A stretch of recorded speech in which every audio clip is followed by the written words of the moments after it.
பெரும்பாலும் வந்து அவங்க வெளியே சொல்லவும் இல்லை. அது ஒரு 5 வருஷமாக அது கொஞ்சம் அதனுடைய பாதிப்பு இருந்துக்கிட்டே இருக்குது.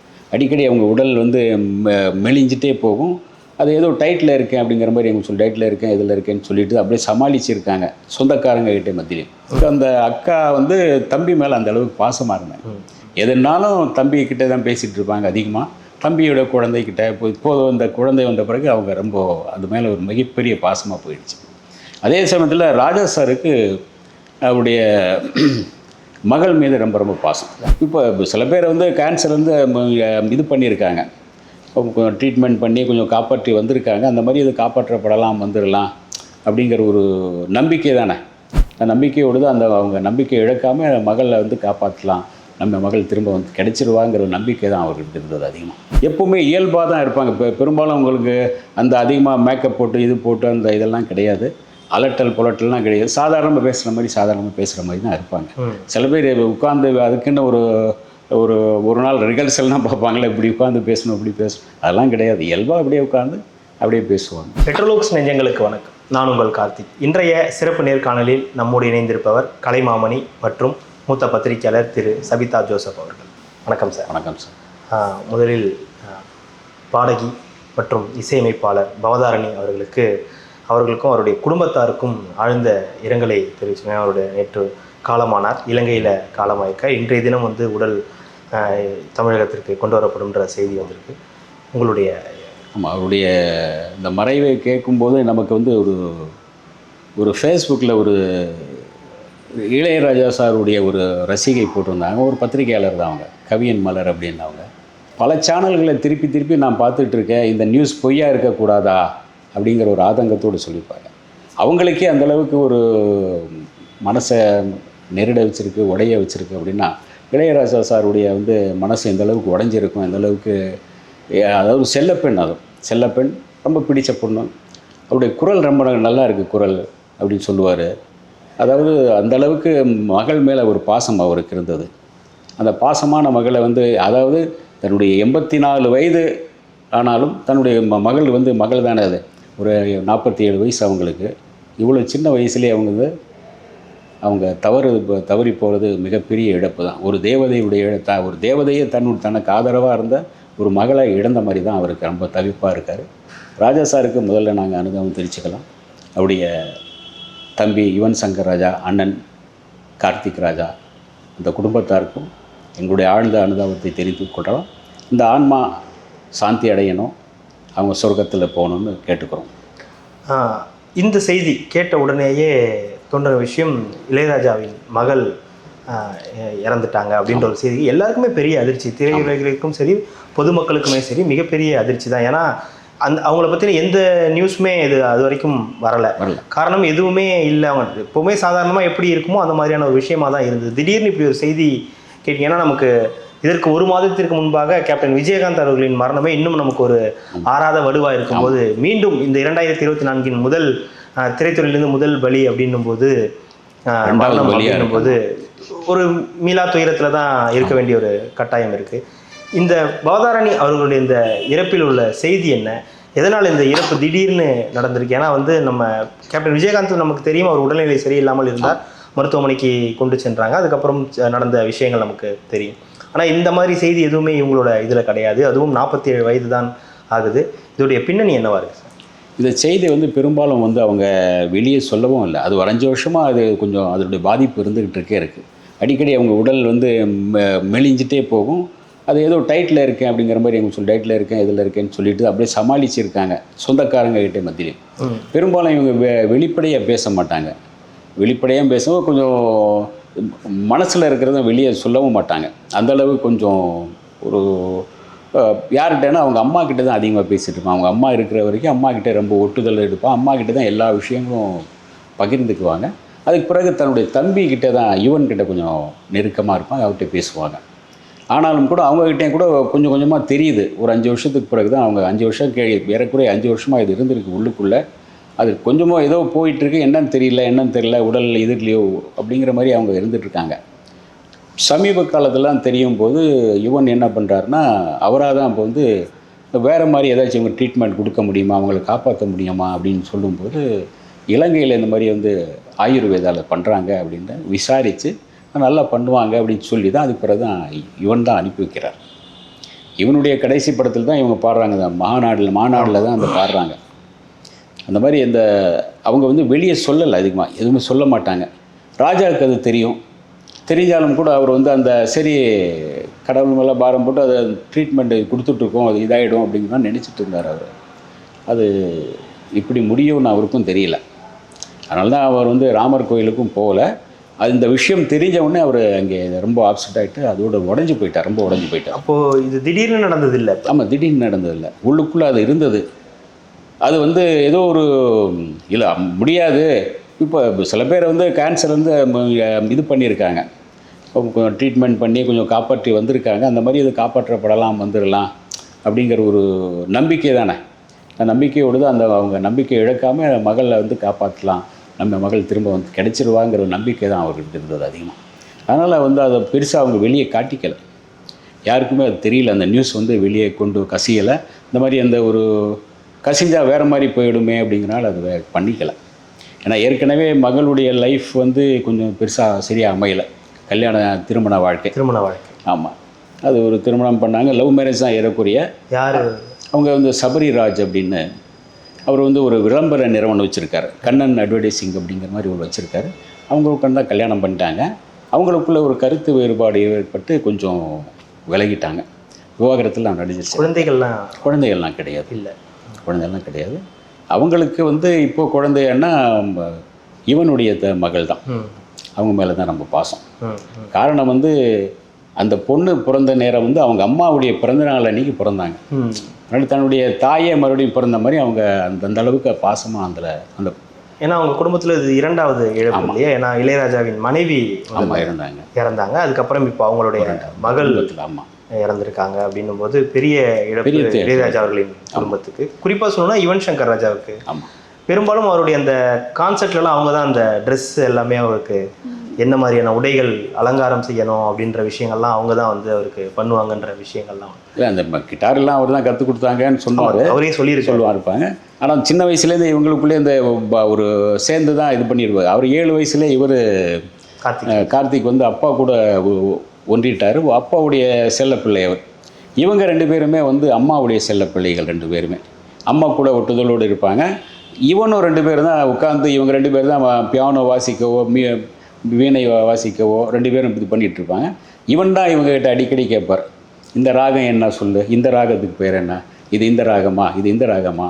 ஏன்னா இவன் இந்த அளவுக்கு வந்தாருன்ன காரணம் வந்து 24 மணி நேரம் அதே யோசனையில் இருப்பார். அடிக்கடி இதை கேட்பார், சந்தேகங்கள் கேட்டுகிட்டே இருப்பார். இந்த ராகத்துக்கு என்ன, இதுக்கு என்ன அப்படி கேட்டுகிட்டே இருப்பார். அதனால தான் வந்து உங்களுக்கு வந்து அவருடைய 14 வயசோ 15 வயசுலேயே உங்களுக்கு அரவிந்தன் படத்துடைய ஆடியோ ரிலீஸ் வந்த பிறகு வீட்டிலே பயங்கர கொண்டாட்டமாக இருந்ததுதான். அப்பா எல்லோருமே ரொம்ப சந்தோஷப்பட்டாங்க அப்படி. ஏன்னா அந்த இதுக்கெல்லாமே இவங்க கூட இருந்துகிட்டே இருக்காங்க. அக்காவுடைய அன்பு எப்போவுமே கூடவே இருந்துகிட்டு அக்கா அடிக்கடி அக்காக்கிட்ட பேசிகிட்டே இருப்பாங்க. இந்த என்னென்ன டியூனோ அதெல்லாம் இது பண்ணிகிட்டே இருப்பார். சில நேரங்களில் இந்த டியூன் அப்பா உங்கள்கிட்ட தான் சுட்டோம் அப்படின்லாம் இவங்களே சொல்லியிருப்பாங்க. இந்த டியூனு அப்படியா போட்டு காட்டு, சரி உங்கள்கிட்ட தான் சுட்டோம் அப்படின்னு. அதாவது அந்த அவங்களுக்குள்ள ஒரு பரிமாறிக்குவாங்க. அந்த அளவுக்கு அந்த அக்கா வந்து தம்பி மேலே அந்த அளவுக்கு பாசமாக இருந்தாங்க. எதுனாலும் தம்பிக்கிட்ட தான் பேசிகிட்டு இருப்பாங்க அதிகமாக. தம்பியோட குழந்தைக்கிட்ட இப்போது அந்த குழந்தை வந்த பிறகு அவங்க ரொம்ப அது மேலே ஒரு மிகப்பெரிய பாசமாக போயிடுச்சு. அதே சமயத்தில் ராஜா சாருக்கு அவருடைய மகள் மீது ரொம்ப ரொம்ப பாசம். அதை தான் நான் கேட்க வந்தேன். நீங்கள் ஆரம்பத்திலே குறிப்பிட்டிருந்தீங்க ராஜா அவர்களின் செல்ல மகள் அப்படின்னு. முதல்ல அவங்க பாட வந்ததே இளையராஜா அவர்களுடைய இசையில் தான். முதல் பாடலே, ஏன்னா அவங்களுக்கு ஒரு தனித்துவமான குரல் உண்டு எப்போவுமே. அவங்க தேசிய விருதுலாம் கூட வாங்கியிருக்காங்க. பாரதின்ற படத்தில் பாடி தேசிய விருது வாங்கியிருக்காங்க. நிறைய படங்களில் பாடியிருக்காங்க. காதலுக்கு மரியாதை போன்ற படங்கள்லாம் கூட பாடியிருக்காங்க. யுவன் சங்கர் ராஜா இசையில் பாடியிருக்காங்க. ஹாரிஸ் ஜெயராஜ் இசையில் கூட அவங்க பாடியிருக்காங்க. இந்த இழப்பு இளையராஜா அவர்களுக்கு எவ்வளவு? பெரும்பாலும் அவங்களுடைய வீடுகளில் இளையராஜா சாருடைய வருஷம் உங்களுக்கு கொலு வைப்பாங்க. இந்த கொலுவில் வந்து பெரும்பாலும் வந்து ஜானகி அம்மா, சுசிலா, இந்த மாதிரி பிரபலமான ஜேசுதாஸ் உட்பட பல பேர் வந்து பாடுவாங்க. ஜேசுதாஸ், எஸ்பிபி அவங்க வீட்டு கொலுவில் வந்து விசேஷமாக பாடுவாங்க. அந்த கொலு வைத்த முதல் நாள் வந்து பவதாரணி தான் பாடும். முதல் நாள் அவங்க தான் பாடுவாங்க. அந்த ஒவ்வொரு வருஷமும் அவங்க தான் பாடுவாங்க. ஒவ்வொரு வருஷமும் பாடும்போது குறிப்பாக அந்த ஜனனி பாடலை மறக்காமல் அப்பாவுக்கு பிடிச்ச பாட்டு இவங்களுக்கும் பிடிச்ச பாட்டு ஜனனி ஜனனி அந்த பாடல் பாடி மறக்க மாட்டாங்க. அதேமாதிரி உங்களுக்கு மார்கழி மாதங்கள்லேயும் கொஞ்சம் அந்த இவரை 4:30 மணிக்கு எழுப்பி விட்டுருவாங்க. 4:30 மணிக்கு எழுப்பிட்டு அதுக்கு பிறகு வந்து திருவாசகம் இதெல்லாம் பாடுவாங்க. இந்தம்மா இதெல்லாமே பாடி அவர் சொல்லுவார், மகளுக்கு நல்ல குரல் இருக்குது, இந்த குரலை இன்னும் ஏன் டெவலப் பண்ணி பாட மாட்டேங்கிறா அப்படின்லாம் சொல்லிட்டு இருந்தார். அதுக்கு பிறகு தான் அவங்க பாட வந்தாங்க. அதுக்கு முன்னே வந்து இவர் அந்த இவங்க பாடின முதல் பாடல் வந்து எதுன்னா என் பொம்மைக்குட்டி அம்மாவுக்கு நான் படம் நினைக்கிறேன். அந்த படத்தில் வந்து குயிலே குயிலே குயிலக்கா அப்படின்னு ஒரு பாட்டு, அதுதான் அவங்க பாடின முதல் பாட்டு. அது வந்து ஒரு குழந்தைக்கு பாடுற மாதிரி அந்த குயிலே குயிலே குயிலக்கா அப்படின்னு இந்த குழந்தைக்கு பாடுற மாதிரி இருக்கும். தான் அந்த பாட்டு வந்து வந்திருக்கும். அதுதான் அதுக்கு பிறகு தான் ராசையா தான் இவங்க வந்து அந்த சினிமாவுக்குன்னு தெரியுது. காதல் வாணியிலே அப்புறம் வந்து மஸ்தானா அதுக்கு பிறகு அவங்க ராமன் அப்துல்லாவில் ஒரு பாடல், அதே மாதிரி உங்களுக்கு தாமிரபரணியில் அந்த இந்த தாலியும் தேவையில்லை அப்படிங்கிற அந்த பாடல். இப்படி இந்த ஒவ்வொரு பாடலும் வெரைட்டியாக இருக்குது. கடைசியாக அவங்களுக்கு அந்த பாரதி பாடல் தான் அவங்களுக்கு வந்து அந்த மயில் போல பொண்ணு ஒன்று கவிவந்தர் மேத்தா தான் அதை எழுதினார். அந்த பாடலுக்கு வந்து அவங்களுக்கு தேசிய விருது கிடைச்சது. சிறந்த பின்னணி பாடகிக்கான தேசிய விருது கிடைச்சது. ஆனால் அவர் பாடல்கள் வந்து மிக குறைவு தான். அது மிக குறைவான பாடல்களே அவங்க வந்து ஒரு தேசிய விருது பெற்றது. அது இல்லாமல் இவங்க குரலே வேறு மாதிரி தனித்துவமாக இருக்கும். மற்ற குரல்களோடு சேராது. அந்த குரல் ஒரு தனித்துவமான குரலாக இருக்கும். அவ்வளோ அழகியவ்வளோ பாடுவாங்க. இந்த இயல்பாக அந்த எப்பவுமே இயல்பாக தான் இருப்பாங்க. பெரும்பாலும் அவங்களுக்கு அந்த அதிகமாக மேக்கப் போட்டு அந்த இதெல்லாம் கிடையாது. அலட்டல் புலட்டல்லாம் கிடையாது. சாதாரணமாக பேசுகிற மாதிரி தான் இருப்பாங்க. சில பேர் உட்காந்து அதுக்குன்னு ஒரு நாள் ரிகர்சல்லாம் பார்ப்பாங்களே, இப்படி உட்காந்து பேசணும் இப்படி பேசணும், அதெல்லாம் கிடையாது. இயல்பாக அப்படியே உட்காந்து அப்படியே பேசுவாங்க. அந்தளவுக்கு அந்த இயல்புத்தன்மையோடு அப்பாவை எப்படியோ அதே மாதிரி இயல்புத்தன்மை. அப்பாவுக்கு கூட வந்து அவங்க வந்து அந்த திருவாசகம் சிம்போனியில் வந்து அப்பா கூட சேர்ந்து பாடியிருக்காங்க. அதனால் அப்பாவுக்கு வந்து மகளுடைய அந்த பாடல்கள்லாம் ரொம்ப பிடிக்கும். மகள் அந்த குரல் நல்ல வளமான குரல். அதை 2 பேருடைய அந்த பாடும்போது மகளுக்கு அந்த பிடிக்கும்போது பவா அப்படின்னு தான் சொல்லுவார். அந்த ஒரு செல்லமான ஒரு மகள். அவர் பாடல் அந்த குரல் எல்லாமே எல்லோருக்கும் பிடிச்சமான குரலாக இருந்துச்சு. அப்புறம் வந்து மியூசிக்கில் வந்து இசையையும் அமைச்சிருக்காங்க.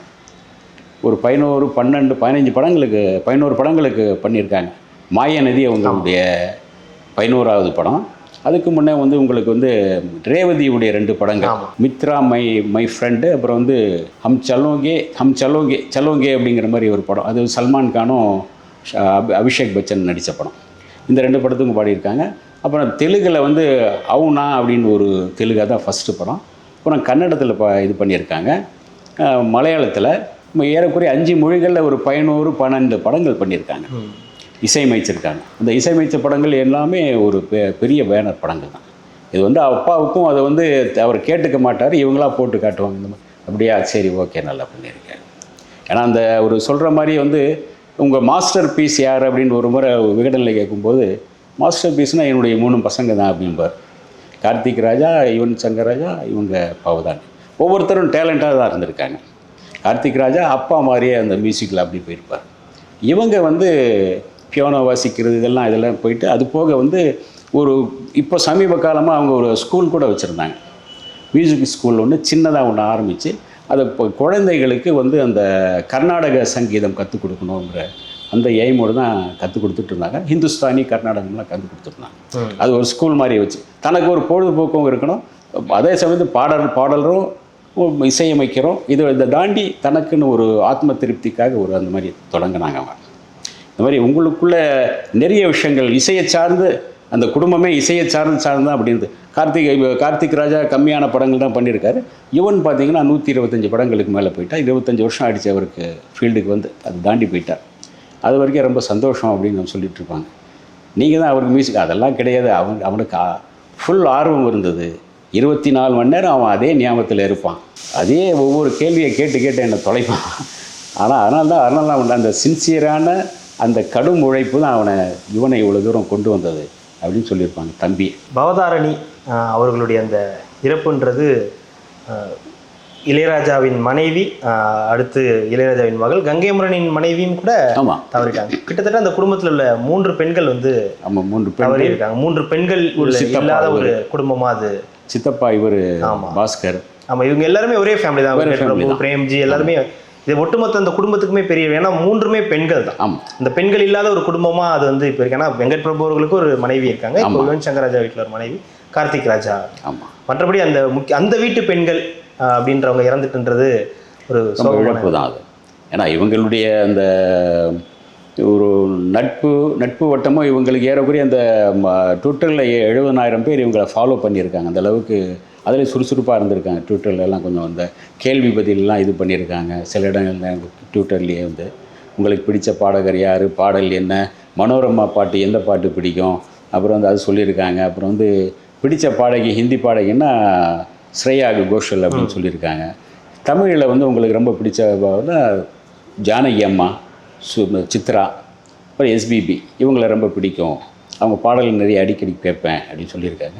அவங்க அடிக்கடி அந்த இதுக்கு வருவாங்க இல்லையா, அந்த ஒரு கொலுவுக்கு வரும்போது அவங்கள மீட் பண்ணுறது, இவங்க மேலே அவங்களுடைய ஈர்ப்பு பெரிய, அதை ஒரு பெரிய மிகப்பெரிய லெஜண்ட் அப்பா. அதை தாண்டி அவங்ககிட்டேருந்து வரும்போது ஒரு அந்த பந்தா இல்லாமல் ரொம்ப எளிமையாக எல்லோருத்தையும் பழகிறதுங்கிறது ரொம்ப இயல்பு. இவனும் இவங்க 2 பேரும் தான் அவ்வளோ பந்தாவாக இல்லாமல் இயல்பாக பழகுவாங்க. அந்த கார்த்திக் ராஜா கொஞ்சம் அப்பா மாதிரி அப்படியே கொஞ்சம் தள்ளி தான் இருப்பார். இவங்க ரொம்ப இயல்பாக எல்லார்ட்டையும் பழக ஆரம்பிப்பேன். அதனால் பார்த்திங்கன்னா இவங்களுக்கு எல்லாம் சுற்றியுமே வந்து சித்தப்பா பசங்க, இவங்க வெங்கட் பிரபு, பிரேம்ஜி, இவங்க இந்த ஜெய், இவங்க எல்லாமே நண்பர்கள் வட்டமாக இருக்கும். இவங்களுக்குள்ள கலகலப்பான ஒரு வட்டம் இருக்கும். ஆனாலும் அந்த நண்பர்கள் வட்டத்திலே போய் மிகப்பெரிய ஒரு சோகம், இழப்பு. இது யாருமே தவிர்க்க முடியாத ஒரு இழப்பு தான். நண்பர்கள் வட்டத்துக்குமே பெரிய ஒரு இழப்பாக தான் பவதாரணி. இது ராஜாவுக்கு மிகப்பெரிய இழப்பு. அவர் உடைஞ்சு போயிட்டார். ரொம்ப ஒரு 4-5 நாள் அவர் வெளியே தன்னை காட்டிக்கல, உடைஞ்சு போயிட்டார். அது அழுதுகிட்டே இருக்கார், தன்னை அழுதுகிட்டே இருக்கார் ரொம்ப நேரம். ஏன்னா முடியலை அவரால். ஏன்னா ஒரு செல்ல மகள் தன் முன்னாடியே வந்து இப்படி இதாகிறது அவருக்கு ஒரு கஷ்டமான இது. ஏன்னா ஒரு பல தலைமுறை அவர் பார்த்துருக்கார். 84 வயசு அவருக்கு. இப்போது தன்னுடைய மகளுடைய இழப்புங்கிறது மிகப்பெரிய சோகம்தான் அவருக்கு. மிக்க நன்றி சார். நேரம் உங்களுடைய நேரத்தை ஒதுக்கி எங்களுக்காகவும் ரெட்ரோலுக்ஸ் நேயர்களுக்காகவும் பல்வேறு கருத்துக்களை பகிர்ந்தமைக்கு ரெட்ரோலுக்ஸின் சார்பாக மிக்க நன்றி.